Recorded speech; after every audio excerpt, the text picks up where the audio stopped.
Ada yang cakep tapi bukan Taehyung, tapi THR.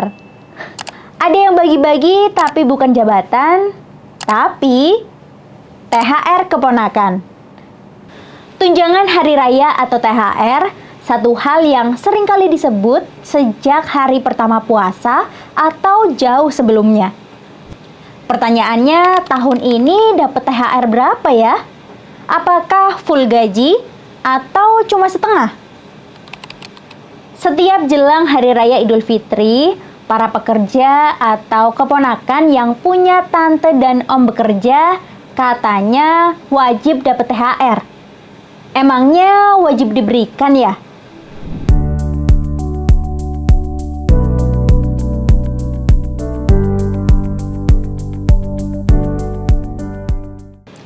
Yap, THR memang wajib diberikan.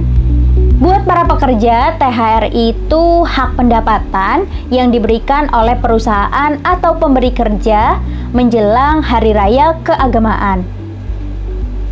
Bentuknya seperti apa? Tentu saja uang, bukan parsel atau barang berharga lainnya. THR ini berguna untuk memenuhi kebutuhan para pekerja dan keluarganya ketika menjelang hari raya keagamaan. Ngomongin THR, sebenarnya sejak kapan sih istilah ini tuh ada?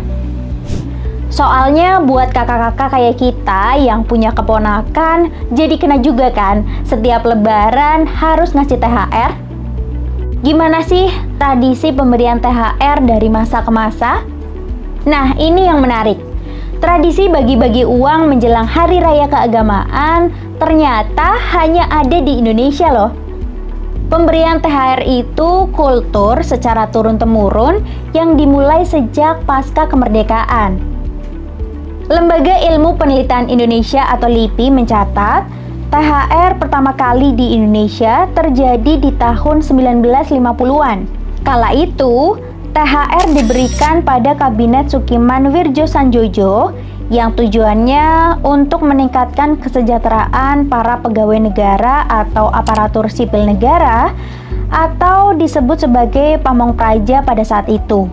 Menurut salah satu peneliti muda LIPI, Saiful Hakam, besaran THR yang diberikan oleh Kabinet Sukiman saat itu sebesar 125 hingga 200 rupiah atau setara 1,1 hingga 1,7 juta saat ini.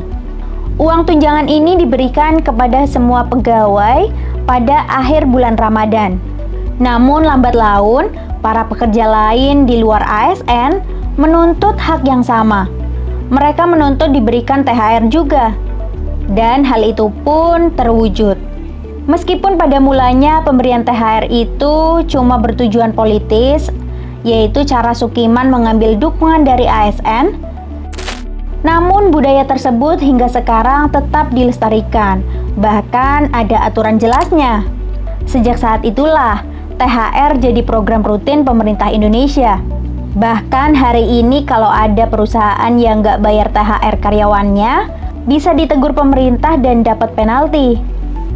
Seolah udah jadi tradisi, momen lebaran ternyata nggak cuma jadi ajang untuk silaturahmi atau bertemu dengan keluarga, tapi jadi kebiasaan juga memberikan atau menerima THR buat para orang tua dan anak-anak. Makanya buat kita-kita selain ditanya kapan nikah, ditanya juga mana THR-nya. Tapi sebenarnya siapa aja sih yang berhak dapat THR? Pastinya buat pekerja atau buruh di perusahaan swasta, serta para ASN dan PNS di pemerintahan. Yang memberikan siapa? Ya pemberi kerja atau perusahaannya. THR itu bukan cuma diberikan untuk para pekerja yang berstatus tetap, tapi juga hak pekerja kontrak, outsourcing, tenaga honorer, buruh harian lepas, hingga supir pun berhak. Bahkan, Pak Presiden dan Wakil Presiden pun juga berhak dapat THR. Termasuk para pejabat negara juga dapat, mulai dari ketua, wakil, dan anggota MPR, DPR, MA, MK, KPK, hingga gubernur dan bupati. Nah, kalau di perusahaan swasta, siapa aja sih yang berhak dapat THR? Ada 3 guys. Pekerja atau buruh yang berdasarkan perjanjian kerja waktu tertentu atau PKWT atau perjanjian kerja waktu tidak tertentu atau PKWTT yang punya masa kerja 1 bulan secara terus-menerus atau lebih. Lalu pekerja atau buruh yang berdasarkan PKWTT mengalami PHK oleh pengusaha terhitung sejak H-30 hari sebelum Hari Raya Keagamaan. Dan buat para pekerja atau buruh yang dipindahin ke perusahaan lain dengan masa kerja berlanjut apabila dari perusahaan lama belum dapat THR. Terus hitung-hitung pemberiannya gimana? Buat para pekerja yang masa kerjanya 12 bulan atau lebih, pengusaha harus ngasih THR penuh, minimal sebesar gaji atau upah yang diterima setiap bulannya. Ya, kalau mau kasih lebih, boleh banget sih. Sementara buat yang masa kerjanya kurang dari 12 bulan, maka nilai THR-nya dibayar menggunakan rumus. Rumus yang dimaksud itu masa kerjanya berapa bulan dibagi 12 bulan lalu dikali besaran upah atau gaji bulanannya. Sementara kalau besaran THR yang diterima para PNS atau ASN nih, biasanya 1 kali gaji pokok dan tunjangan yang melekat di dalamnya. Nah, yang ditunggu-tunggu adalah kapan dapatnya? Sesuai aturan pemerintah, THR itu diberikan sebelum hari raya. Biasanya untuk karyawan swasta diberikan H-7 sebelum hari raya.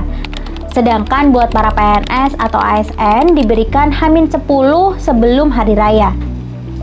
Intinya dibayar sebelum hari raya, bukan setelahnya. Dan dibayarnya juga nggak boleh dicicil, tapi harus lunas. Kalau dulu mungkin pas pandemi COVID-19 ada perusahaan atau pemberi kerja yang ngasih THR-nya dicicil. Kalau kata Bu Menaker Ida Fauzia, di tahun ini kan perekonomian udah mulai membaik. Jadi nggak ada alasan lagi atau dalih buat para perusahaan nggak bayar penuh atau tidak memberikan sama sekali THR ke karyawannya. Emang kenapa kalau THR sampai nggak diberikan kepada karyawannya?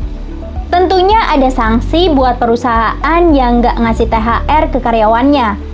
Disebutin di Peraturan Pemerintah Nomor 36 2021 tentang pengupahan buat perusahaan yang nggak patuh untuk ngasih hak THR ke pekerjanya bakal dapat sanksi mulai administratif hingga pembekuan kegiatan usaha. Makanya tiap tahun Kementerian Ketenagakerjaan membentuk posko Satgas untuk melayani pengaduan terkait THR. Buat kamu yang nggak dapat hak THR dari perusahaan, boleh banget lapor lewat online atau offline, datang langsung ke Pusat Pelayanan Pengaduan THR. Di tahun ini udah ngitung buat nyiapin THR berapa nih? Lah kok nyiapin? Maksudnya dapat THR berapa nih kira-kira? Hehe. Yuk bareng Indonesia Baik, bikin Indonesia jadi lebih baik.